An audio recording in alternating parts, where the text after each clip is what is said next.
English language conventions, verb tense, irregular past tense, ACT Foundations, question 38. Me Medicine, Antidote Your Ignorance. ACT English Foundation, verb tense, question 38.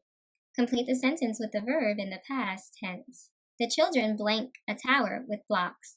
The task here is to shift the tense of build to its simple past tense verb form. Here's what I need you to understand. Most verbs are regular in the past tense. That means you follow a rule like add ed or add d to get the past tense form of the verb.